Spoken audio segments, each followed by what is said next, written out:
Hello, it's Richie bringing you Affinity 101.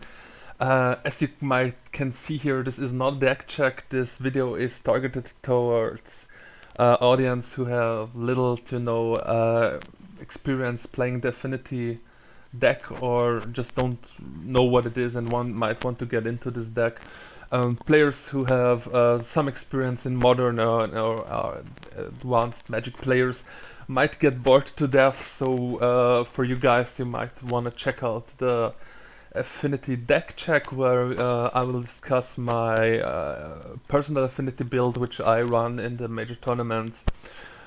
Okay, first of all, Affinity only works really good in Modern. It's one of the best, or in my opinion, the best aggro deck you can possibly have in Modern. There have been some experiments running this similar lists in Legacy. I just might recommend it just to have this in Modern. The cards you're seeing here are the primary choices most of the Affinity players have in their decks. And before we get to the cards, I just want to tell you something about the whole package. What does Affinity do? Affinity is here to kill the opponent as fast and as overwhelming as possible. As I stated before, this is an aggro deck, so you just want to beat your opponent down to 0 life, or with the help maybe of an Arcbound Ravager, you can give your opponent 10 poison as fast as possible with Inkmoth Nexus. So you have two main winning conditions or winning paths, as I might like to call them.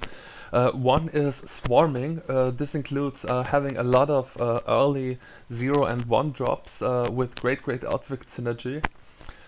Just to have the opponent overrushed, so you have lethal damage maybe at turn 3 or 4.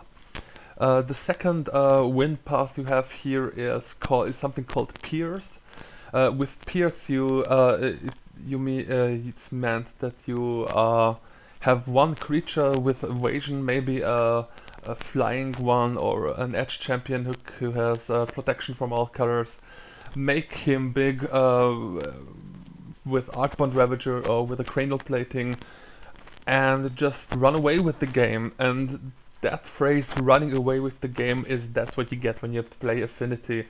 In my opinion, Affinity is not a fair deck. It is very dependent on the synergy, and when you have the right cards in your hand, you are unstoppable. There is a quote I would like to mention here. I don't really remember who said it, but I think it was a pro player. Affinity doesn't lose to decks, it only loses to cards, and this is right.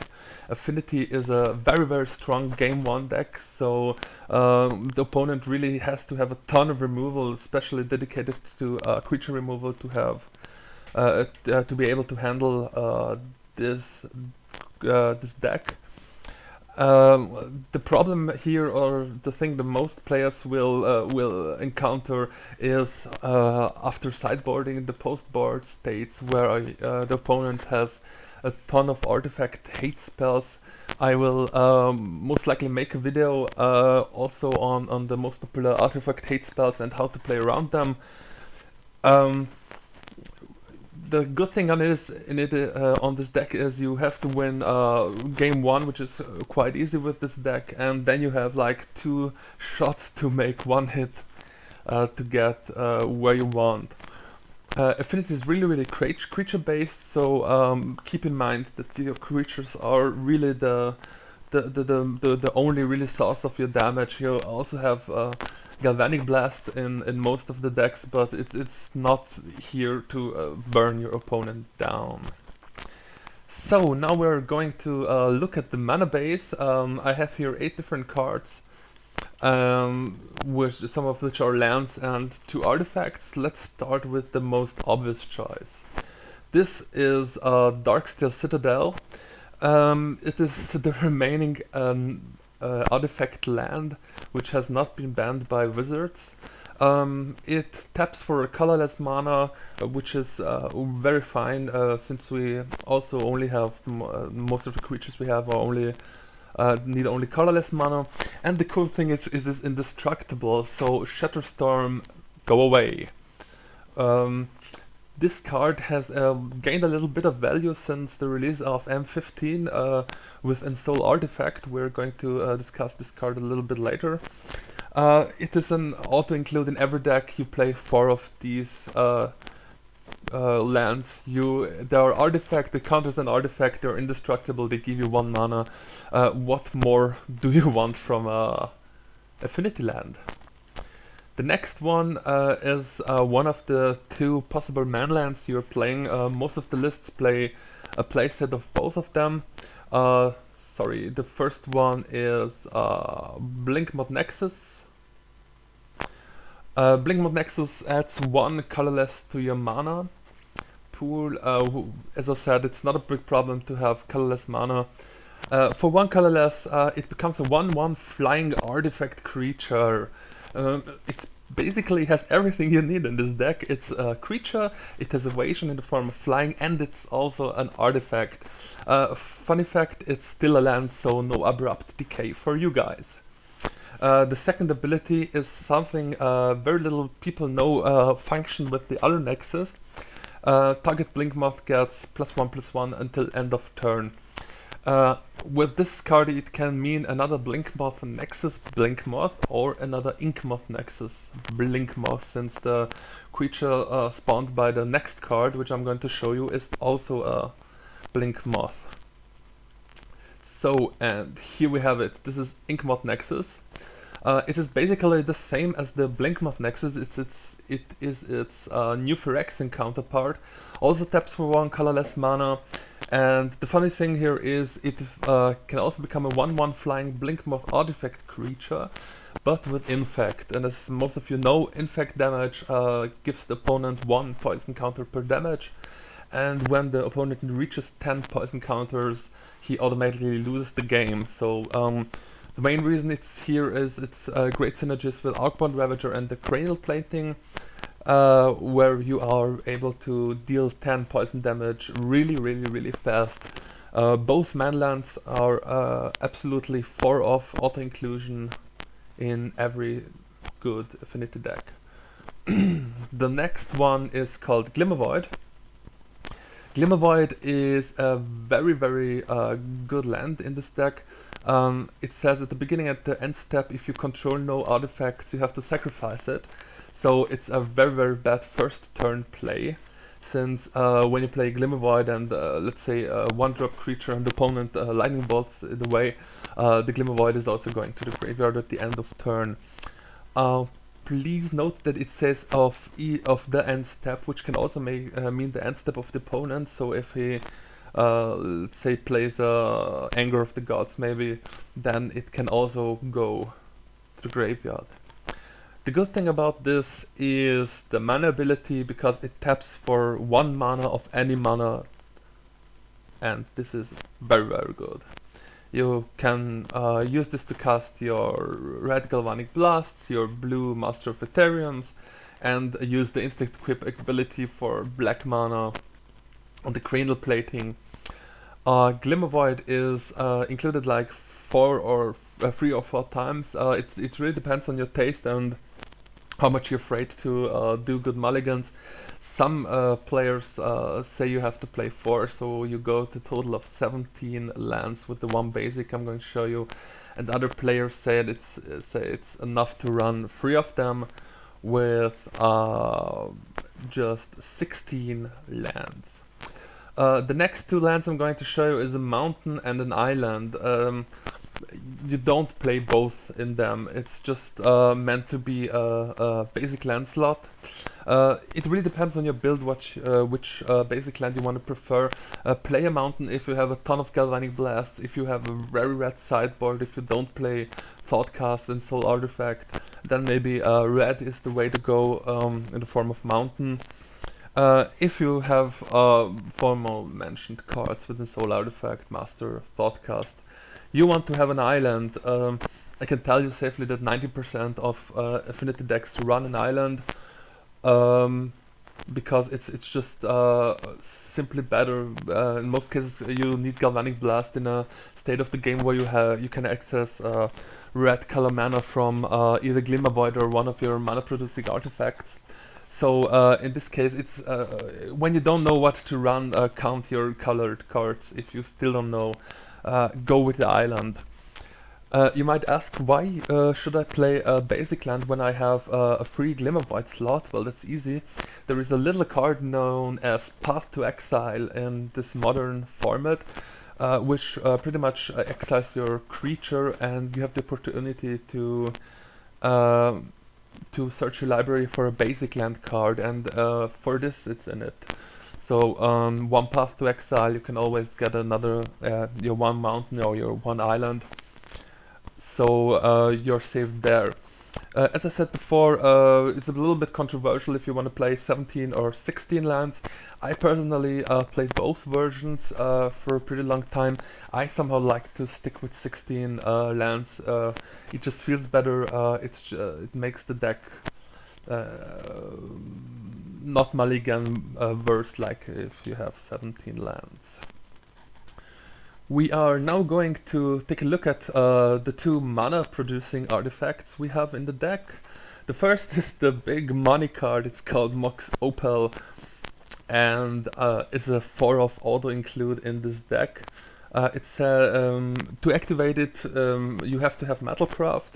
Metalcraft says it's only active when you have at least 3 artifacts on the board and you control 3 artifacts. And when you achieve Metalcraft, you can tap the Mox Opal to add 1 mana of any color to your mana pool. This is a really good card to have with those fast starts. You can have an Edge Champion turn 1, you can have Augment Ravager turn 1, you just have to use your lands and your your mana producing artifacts well. So this is basically the backbone of your mana producers. Please run 4 of them, and don't consider playing Affinity. Without it you will miss it very badly. The second one is a little bit worse than Mox Opal. Functions in a similar way. It's a 1 mana artifact, so you have to pay mana to cast it, and you can tap it for 1 mana to add it to your mana pool. When you tap Springleaf Drum for mana, you also have to tap an untapped creature you control. So it's one of the best starts regarding the mana is maybe a Darksteel Citadel, a 0-drop creature, and Springleaf Drum and Mox Opal, so you have a ton of mana to use it. So, as you might see in the list, I sorted the cards by converted mana cost. So we are going to start with the smaller cards. The first one I'm going to show you is Memnite. Memnite is a 0 mana artifact creature. It's 1/1 vanilla. And there is it's not a card where you say you have to play 4 or 3 or 2. It's always a meta call. In the current meta I won't play more as 2 of them. They can get blocked really easy, they can get handled really easy. It's just here to have a fast start. Memnite is always an auto include, so you shouldn't really play a list without Memnites, but I think 2 is really the magic number you have to or should play here. If you want to have a swarm version where you say I want to have a ton of little creatures fast as possible, and that is the game plan I'm primarily looking forward to, then maybe 4 Memnites is also okay, but as I said, it's really a meta call. You have to look what other decks am I going to face. That's the Memnite.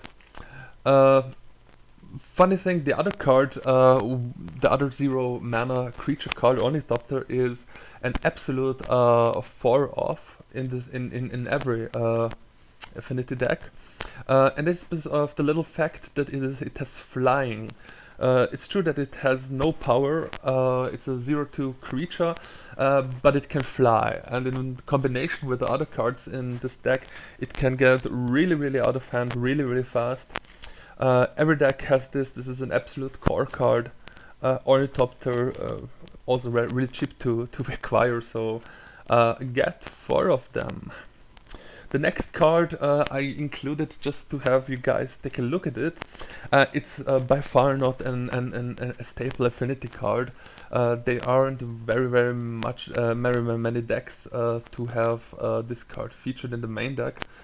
But just look at it. It's called Welding Jar. It's 0 mana artifact, and you can sacrifice it to regenerate another artifact. Funny thing about this, it is not only regenerating artifact creatures, but can also regenerate maybe a cranial plating when the opponent plays Abrupt Decay.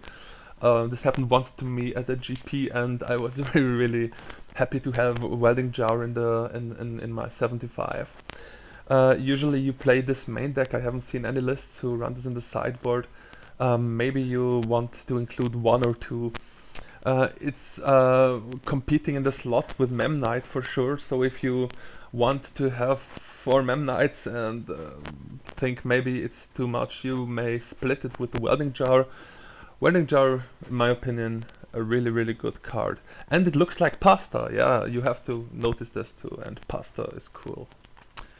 So, the next card we're going to talk about is a 1 mana Galvanic Blast.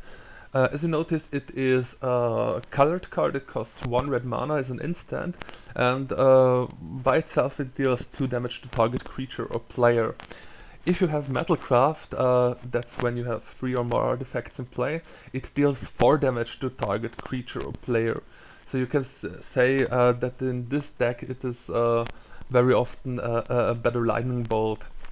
Galvanic Blast serves 2 purposes. One of them is to breaking creature combos up.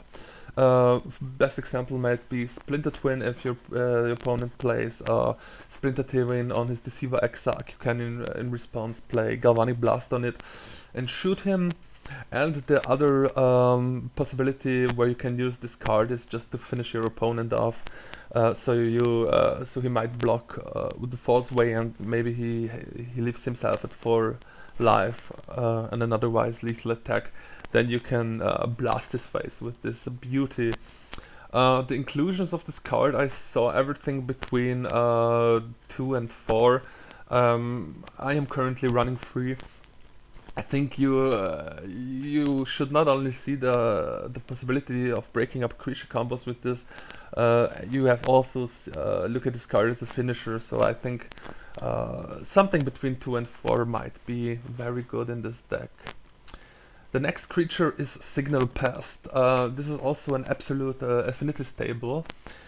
You should by all means play 4 of these guys. It's a 1 mana 0/1 artifact, which looks very weak by himself, but he has Battle Cry. And Battle Cry is what this deck absolutely needs for its swarm strategy. It says when this creature attacks, each other attacking creature gets +1/+0 until end of turn. And as a little bonus here, the pest itself cannot be blocked by creatures except with flying or reach. So a Signal Pest with a cranial plating is basically the same like another flying creature. Battle Cry is extremely good in your swarming strategy. Having some Mem Knights, Ornithopters and the Signal Pest out can really run away with the game. I think in every Affinity list this is an absolute 4 off, just have it. Great card. The next is also a very staple card. It's called Vault Scourge. The funny thing about Vault Scourge, I put it in the list with the 1-drops because most of the time you will play it as a 1-drop. It costs 1 colorless and 1 Phyrexian black mana. And Phyrexian black mana can be paid either with normal black mana or with 2 life.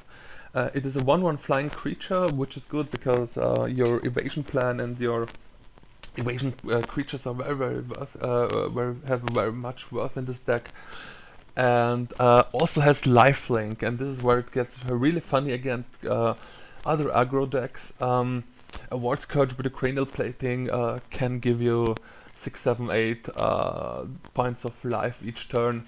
The lifelink abilities is really crucial in some matchups, not in all. You won't have much fun with this guy against Infect or against maybe fast combo decks or Splinter Twin combos. But Wall Scourge is as far as I know, also auto inclusion in every good artifact deck. So please play 4 of it. So we are entering the region with the 2 drops. The first one is by far the poster child of this deck. It's the Arcbound Ravager. Arcbound Ravager is incredible hard to play correctly. The card itself gets stronger with your skill and your ability and your experience to play this deck correctly. It is a 2-mana creature which has Modular 1. Modular says this enters the battlefield with a +1/+1 counter on it, and if it dies, which means if it goes to the graveyard, you may distribute its +1/+1 counters to target artifact creature. The funny thing here is that Arcbound Ravager does not care where the +1/+1 artifact counters come from. It has an own ability where he can sacrifice an artifact to put a +1/+1 counter on himself. So technically what this guy can do is to sack parts or your complete board to himself, make it maybe a 5/5/6/6 creature, and then put his sacrifices himself to put the counters on, let's say, an Inkmoth Nexus for maybe lethal infect damage. Arcbound Ravager looks very weak from far, but if you have ever played this guy, you will know it is a really big threat in this deck. The second card I wanna show you with the 2 drops is a Steel Overseer. Steel Overseer was long time considered the weakest 2-drop, which I strongly disagree. It is a 2-mana 1/1 creature which says put a +1/+1 counter on each artifact creature you control. And as you see, this is where the swarming really gets badass. Imagine you have some Memnites, Ornithopters, maybe a Manland, Signal Pest, and this guy, yeah? And the counting is funny. You can tap it every turn just to have a permanent +1/+1 count on each creature. The count in the deck is something between 3 and 4. I have seen lists cutting this creature altogether, but I have really have to tell you, Steel Overseer is extremely good. The one downside with it is that it gets removed pretty fast because most opponents know which big of a threat this guy is. So with a 1/1 body at the start, it's really easy to bolt it. But with time passing, it gets stronger by himself because you also put the counters on him. The next card, I don't think you could run Affinity, Modern Affinity, or any kind of Affinity, Pauper not counting, without this card. This is Cranial Plating. Just look at this card. Cranial Plating is the shit. It is a 2-mana equipment which says equipped creature gets +1/+0 for each artifact you control. So what this basically does is give your creatures 1 power for every artifact that you have. It counts Darksteel Citadels, it counts your Mox Opals, it counts your Manlands, it counts every single artifact. You can equip it for 1 mana, and the text in the middle is the reason why this card is really broken, because it says 2 black mana, attach Cranial Plating to target creature you control. You might wonder, why the hell should I pay 2 black mana to attach the plating when I can easily equip it for 1 mana? The answer is quite simple. For the 2 black mana you can equip it instant speed. or instantly with instant speed. So when you are attacking with, let's say, 3 creatures, one with the plating on, have 2 black mana open, and the opponent decides to maybe play Path to Exile or another removal to your creature wearing the cranial plating, you can then play 2 black mana just to have it instantly get equipped to another creature. I can't emphasize enough how good cranial plating is. You should never board this out. You should play 4 of it no matter what. You cannot have Affinity without cranial plating. Just don't. The next edition or the next card is the newest addition to which seems will be a staple Affinity card. It is called Ensoul Artifact. It's from the newest core set. Well, it is the newest core set when I'm making this video. It's from M15. It costs 1 colorless and 1 blue mana, and you can enchant an artifact. It says enchanted artifact is a creature with base power and toughness 5/5 in addition to its other types. This can be very good to apply early pressure. It can be very good to have a mid-game surprise. The primary target where you want to play this is Darksteel Citadel, because when you have Darksteel Citadel with an Soul Artifact, you have a 5/5 indestructible artifact creature, since the artifact does not lose its abilities. So you can also tap an Ensouled Mox Opal for mana, or a Darksteel Citadel for mana. I don't know if you really want to do this, but as I said, Darksteel Citadel with Ensouled Artifact has indestructible. You can also have this on the Ward Scourge to have a nice flying 5/5 with lifelink. One thing I have want to warn you, 2 things. The one is when you play it on a manland, it will fall off the moment the manland turns into land again. And please never enchant Edge Champion with it. I'm going to cover Edge Champion in a few minutes. It basically has protection from all colors, so you won't be able to target it, or when you manage to target it and after that you have Metalcraft somehow, it will fall off. So please don't ensoul manlands and Edge Champions. Yeah, Ensoul Artifact, really good. I am currently testing decks having this. They had a really good impact on the last Grand Prix, so I think Ensoul Artifact really can have a future in this deck. So we are moving on to our 3 drops. As you can see, there are 2 different possibilities. These are 2 creatures which complement each other. They have 2 very different purposes. And most of the players play a split mainboard and a split sideboard. So you have, for example, 2 of each in the mainboard and 1 to complement them each in the sideboard. First I'm going to start with Master of Ethereum. Master of Ethereum is a 3 mana for 2 colorless and 1 blue artifact creature. Its power and toughness are equal to the number of artifacts you control, so you can say it's a built-in cranial plating, so it's a walking cranial plating maybe. And the other thing it has is other artifact creatures you control get +1/+1.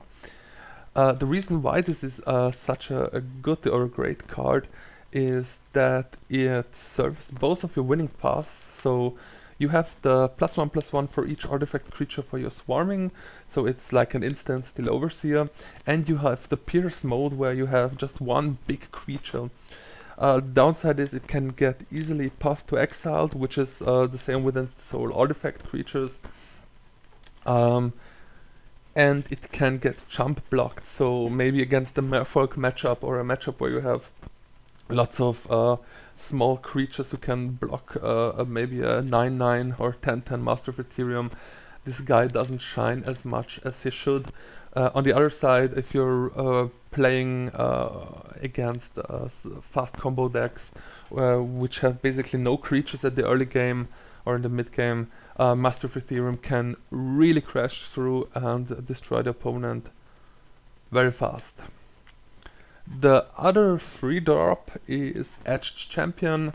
Etched Champion was a auto 4-off in every artifact deck where Jund was still popular, which is right now too, but since the banning of Deathrite Shaman it lost a little bit of teeth, but Jund made a really good comeback, so we tend to play more Etched Champions again. It's a 3 mana 2/2 creature, and its Metalcraft ability is that it has protection from all colors as long as I control 3 or more artifacts, which is basically Metalcraft. Etched Champion doesn't care about getting blocked, except maybe for other artifacts or mutables. Etched Champion with a cranial plating is GG in most of the games.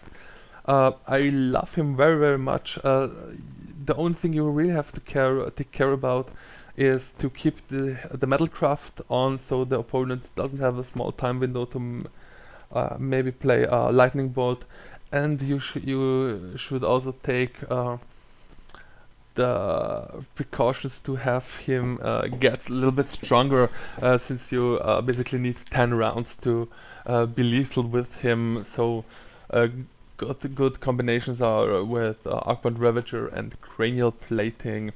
As I said before, please do not ensoul this artifact. Etched Champion has enough souls of its own. One little tip I wanted to give you, when you attack with Etched Champion and have Metalcraft and you know that the opponent doesn't have any removal, you can sacrifice all your artifacts with Arcbound Ravager after the declare blocker step, so he loses Metalcraft and then put all the counters from Ravager to Etched Champion for maybe lethal damage. Etched Champion is technically a sideboard card against very removal and creature heavy decks, but I like to play him also main deck in a good split with the Master of Ethereum. So this is the champion. Nice to meet you. The last card I wanna show you is the only card still played with the actual Affinity for Artifacts mechanic. It's from Mirrodin. It has Affinity for Artifacts, which technically means this spell costs 1 color less mana, less to cast for each artifact you control. Its base mana cost is 4 color less than 1 blue, so you always have to pay the blue mana for it. And what it's practically doing is you draw 2 cards. In a deck like Affinity, drawing cards is really good because you have most of the games where you put your whole hand down on the turn 1 or 2, and then you simply need some gas to restock to have a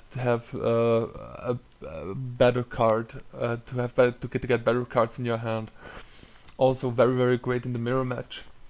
The big question here is how to distribute or how to split between the 3 cards, Galvanic Blast, Ensoul Artifact, and Thoughtcast. This is still up to debate among the Affinity players which split is the best, but I recommend you trying every one of these cards if you're getting into Affinity or getting into this archetype. If you have any questions, please ask them in the comments. Ask them in the comments. And I recommend you to what is means of sideboard. I will maybe make a video about just sideboard cards. I just recommend you to get a sideboard from the internet because it's very complex in Modern, and you really have to understand which cards you have, or you just can watch the video when it's on, where I explain the possible sideboard choices for the deck. All in all, Affinity is a really good deck. I love to play it. it's not very expensive. Maybe it's something I should talk about. You can get a really cool affinity deck with all the Mox Opals and stuff for about like 250 to 300 euros when you know where to get them. So it's also good for beginners. Also, if you have absolutely no experience with Magic, it's a typical easy to learn, hard to master deck, and this is why I love it so much. So thank you for watching. These were the basic Affinity cards. I hope you enjoyed it and have a good day.